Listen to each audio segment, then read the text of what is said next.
So hello guys, welcome back to our channel. कैसे हैं आप सब। तो फ़हद गए हुए थे स्कूल, तो फ़हद के जाने के बाद मैं सो चुकी थी और जब मैं सोकर उठी तो मैं इनके पापा ने बोला कि उनके स्कूल जाना है उनकी फ़ीस सबमिट करने के लिए, क्योंकि काफ़ी टाइम से इनकी फ़ीस पेंडिंग चल रही थी। तो हम लोग गए थे इनके स्कूल और ये है फ़हद का स्कूल, तो एचआर डिपार्टमेंट। तो वहाँ पर फ़ाज़िल भी थे हमारे साथ में और फ़ाज़िल वहाँ जाते ही बोल रहे थे कि भाई को बुलाओ, मुझे भाई से मिलना है, बट वहाँ अलाउड नहीं था। तो मैंने इनको लगा दिया था इसमें खेलने के लिए ताकि इनका ध्यान वहाँ से हट जाए, और ये फिश एक्वेरियम से खेल रहे थे। फिर उसके बाद हम लोग आ गए थे घर की तरफ जाने के लिए, क्योंकि वैसे मुझे जाना था डेंटिस्ट के पास, क्लिनिक पर उनके, क्योंकि मुझे काफ़ी दिनों से हो रही थी दांतों में प्रॉब्लम। तो हम वहाँ जाने के लिए निकल चुके थे फ़हद के स्कूल से होकर के, और ये रास्ते में चला रहे थे फ़ाज़िल बाइक। तो वैसे तो इनके पापा ने कंट्रोल की हुई थी, बट फ़ाज़िल को लग रहा था कि पूरी बाइक ही चला रहे हैं। और फिर वहाँ पर क्लिनिक मिला था हम लोगों को बंद, तो हम लोग आ गए थे घर की तरफ वापस। और फ़ाज़िल ने फिर बोला था कि पापा मेरे को ही बाइक चलानी है, तो अब भी ये फ़ाज़िल ही बाइक चला रहे थे।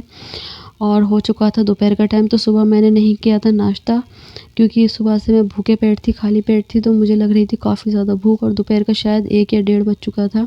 तो मैं बना रही थी अपने लिए पराठा। तो वैसे मुझे चाय के साथ पराठा लेना पसंद है, तो मैंने बनाई थी अपने लिए चाय। तो चाय और पराठा ले रही थी मैं। वैसे मेरा नाश्ता और खाना एक साथ ही हो चुका था। फिर आ चुके थे फ़हद, और फ़हद से हमने मेरा पराठा खा लिया था, और फिर मैंने इनके लिए अलग से दोबारा पराठा बनाया था। तो फ़हद ने खाना खाने के बाद फिर इनके आ गए थे दोपहर को पापा। इनके पापा ने भी खाना खाने के बाद कर रहे थे वज़ू नमाज़ के लिए। तो जैसे ही फ़हद आए थे बाहर से ट्यूशन से पढ़ के, तो फ़ाज़िल ने मारा था इनके पेट में बहुत तेज़ का घूसा। इन दोनों में तो ऐसी WWE की फ़ाइट होती रहती है। और फ़ाज़िल देखिए कितने मासूम बन गए थे, और फ़हद के लग गई थी काफ़ी ज़्यादा पेट में चोट, और ये आकर के गुस्से में इस तरीके से लेट गए थे। और इनके पापा पढ़ रहे थे नमाज़। तो मैंने इनसे बोला भी था कि पापा नमाज़ पढ़ रहे हैं, उनको डिस्टर्ब नहीं करो, बट बच्चे कहाँ सुनते हैं इस बात को। फिर फ़ाज़िल को मैंने डांटा था कि आपने भाई को इस तरीके से क्यों मारा, क्योंकि फ़ाज़िल का तो ऐसे पूरी गुंडागर्दी चलती है घर के अंदर, क्योंकि छोटे हैं ना, तो मम्मा पापा भी ज़्यादा इनसे कुछ कहते नहीं है, तो पूरी गुंडागर्दी चलाते हैं ये हम लोगों पर। मैंने इनसे बोला था कि भाई से सॉरी बोलो, तो देखिए किस तरह से इन्होंने सॉरी बोला था, कितने गुस्से में। फिर इनके पापा ने किया था फ़हद को प्यार, तो फ़ाज़िल भी गोद में आकर के बैठ गए थे। फिर हो चुकी थी शाम, और फ़हद बोल रहे थे मम्मा मेरे को खाना है मोमोज़। तो ये बोल रहे थे कि हेलो गाइस, मैं आया हूँ मोमोज़ खाने के लिए।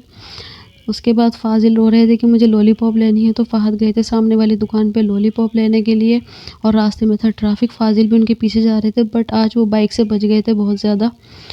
फिर उसके बाद हम लोगों ने किए अपने मोमोज़ एंजॉय। फ़हद खा रहे थे, मैं चाय बना कर के लेकर आई थी, फ़ाज़िल की नहीं थी कुछ तबीयत सी ठीक।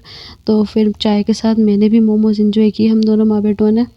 मोमोज़ खाने के बाद फ़हद को मैंने फ़ाज़िल को भेजा था मैंने फ़हद के साथ ऊपर इनकी बड़ी मम्मी के पास नज़र उतरवाने के लिए। फिर भी काफ़ी ज़्यादा तंग कर रहे थे, और ये फ़हद कितने मासूम बन के खड़े हुए थे। फिर मैंने किया था इनके पापा को कॉल, उन्होंने बोला था हाफ़िज़ जी के पास ले जाओ इनको, तो हम लोग जा रहे थे वहीं।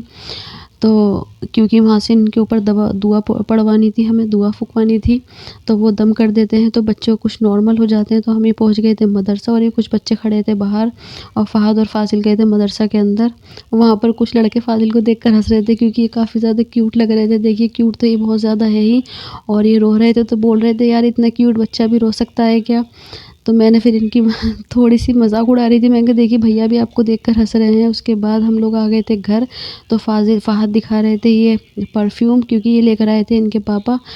इनके पापा को गिफ्ट किया था इनके बड़े पापा ने, वो गए हुए थे दुबई, तो दुबई से इनके लिए लेकर आए थे गिफ्ट। ये है दुबई का परफ्यूम, और अब हो चुकी थी रात, तो मिलते हैं कल के